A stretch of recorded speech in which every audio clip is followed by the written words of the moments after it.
as a child, growing up, on some very, very, very, very rare occasions, would get a ride home with my mother.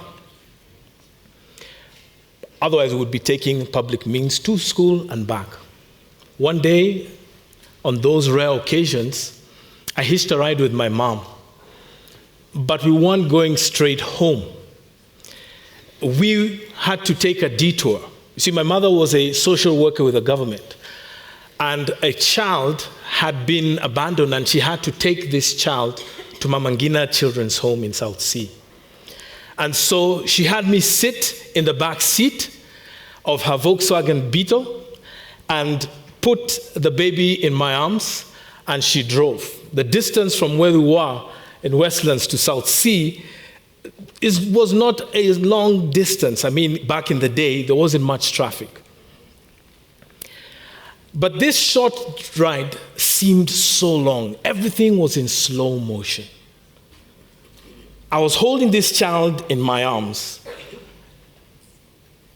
and the kid was so peaceful, so quiet. Quite a big contrast from when the child was being put into the car. I mean, you knew this kid had lungs. But this child was calm, peaceful, a cackle here, a cackle there, to just let you know they're alive. Maybe I was discovering my gift, the baby whisperer.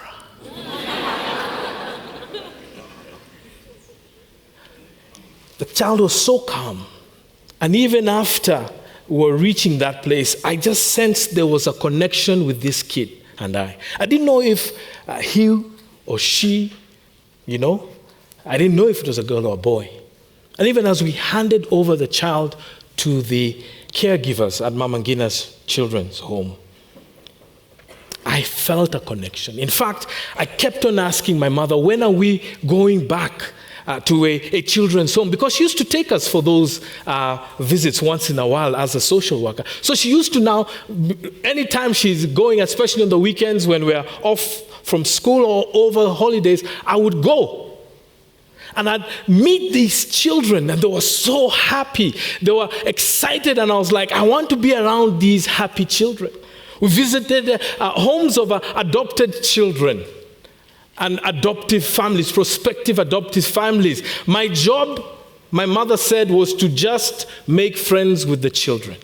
I remember an Indian boy I befriended. I was 10 years old, and this kid was probably 3 years old. I met him at the children's home, one of the children's home we met. Then a couple of months later, in his home when he was, the new home family he was placed in, and several months later, now he was an adopted child. He was so happy, and his parents were even more happy. This made me look forward to having children of my own. And hopefully, adopted children. You see, I did not know what that meant. I did not know what my mother did. I just knew adoption made people happy. In fact, this became a value for me, a deal breaker. And when I grew older and met the lady of my dreams, there was a list I had. I don't know if those of you who are dated or are still in the dating scene have a list. I had a list, one of the list. I give you some idea of it. I want a woman who loves God and is passionate about God. Tick. A woman who's brilliant and intelligent. Tick. One who is super fly. Tick. One who has curves in all the right places. Tick, tick, tick, tick, tick. I told my brother she was the girl of my dreams. I met the one.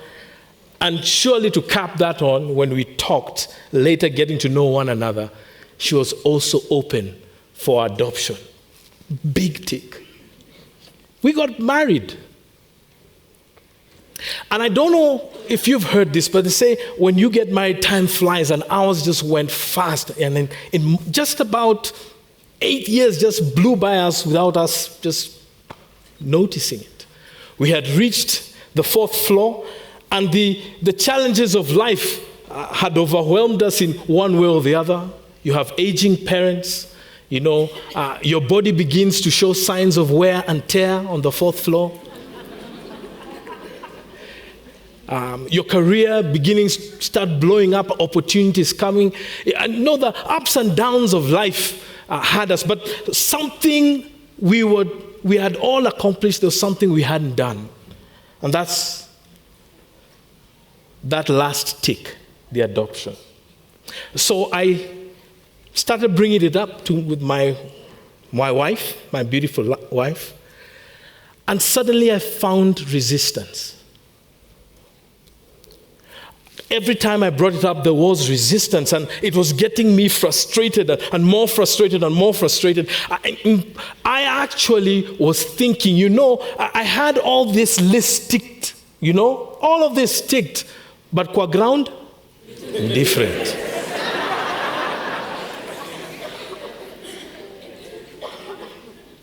But I had to begin to, reluctantly agree that to adopt is not something that I can do on my own. Because the questions that my wife were asking were questions that I probably was ignoring, but the questions that need to be answered. What will people say? Will our family accept this child? You had a baby, you were not pregnant, there's no baby bump. Now there's a baby. Do you belong to that miracle baby church? How will this child be accepted? And even though this child is accepted in the family, what if the biological parents come back into the picture? Will you want to give that child away? The big question the adoptive parents were asking is, what about disclosure? When do you disclose to this child that they are adopted? Or, if you choose to, how will you do this? Will the child accept you when they realize this? Will they rebel? These were questions that we had tense, heated discussions. I went to my father one time and asked him for advice, and he told me a story of a boy who survived the smallpox plague in Western Kenya in the 1800s, late 1800s. This boy, because he was wailing, probably like that child who I carried in the Volkswagen Beetle, actually before they were brought into that car, wailing so loud that villagers and other villagers who were passing near heard this child. They would not go to this village because they knew the smallpox had obliterated that place in fear of contracting. But the sound of this child's cry drew them there. They found the child. Everybody else was wiped out. And this child was adopted into this family. Truly a child of destiny. How would this child survive smallpox? Barely 6 months old. Growing in this home, my father went on to tell me this story that this child was in the house. This is about 3 or 4 years later, in the mother's hut, adoptive mother's hut, sleeping. They were all asleep at night, and a hyena slipped into the house, grabbed this child by the ankle, pulled them out.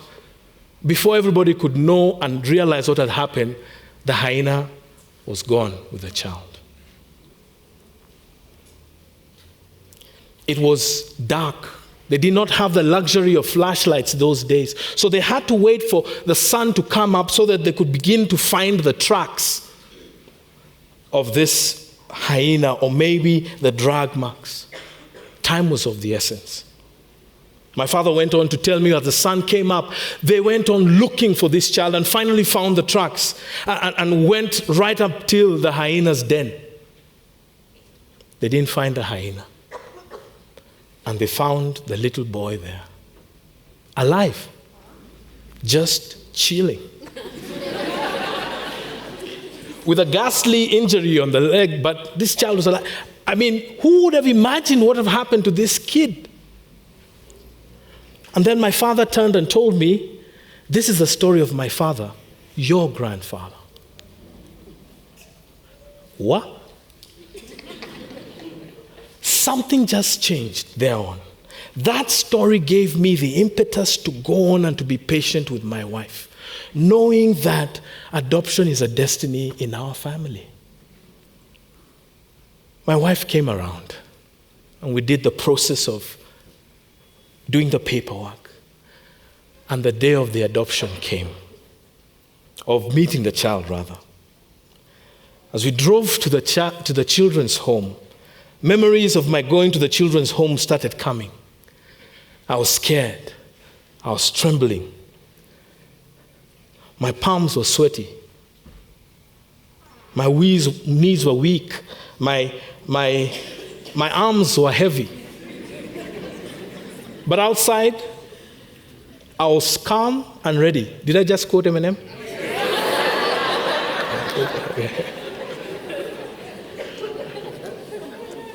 But to tell you the truth, guys, I can't remember really what happened from the time we entered the children's home, because everything was just a blur.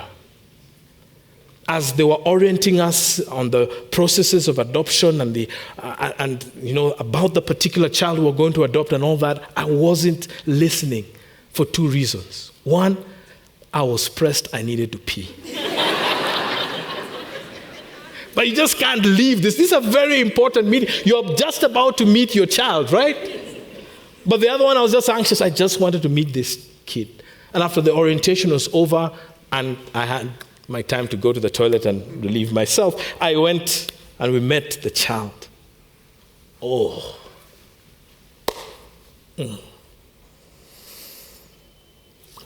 What a beautiful moment it was. When our eyes met, the overwhelming joy of meeting this child. And he looked up at us and we looked down at him. And as we crouched down and we were introduced to one another, there was silence, but that silence was pregnant with just overwhelming joy. And for several days, as we were getting to know this child and the child getting to know us, we got to know the children around and we were so overwhelmed with joy. You know, it is said that adoptive parents love their adopted child more than their biological children. I think it's different. I think it is the adopted child that chooses the parents. And that is what we discovered was the purest form of love. And the day came when we were allowed to take the child home, and the caregivers were asking, knew that I was a pastor, and asked, would you please pray for the children? There were 18 of them. 19 was our child. And I started going from one point, a crib, to another crib, another crib. From the youngest, who was 12 days old, abandoned and left for dead, I started praying a blessing on each one of these child. And I began to sob. I began to cry as I moved from one child to another. I began to cry sobs. And these were not sobs and cries of sadness. This was more of joy, just overwhelmed by the story of destiny in each one of these children. And when I picked my child, who was the last one that I prayed over and blessed the caregivers, I was speechless. I didn't have anything else to say. What is it that would compel somebody to love a child this way? In the day and age where everybody wants everything for themselves, could it be that when you have somebody that's not your flesh and blood, you have no interest in this child? In fact, you wouldn't get anything back from this child. You step out and have them as your own flesh and blood. This, to me, is love. It's the destiny I've been talking about.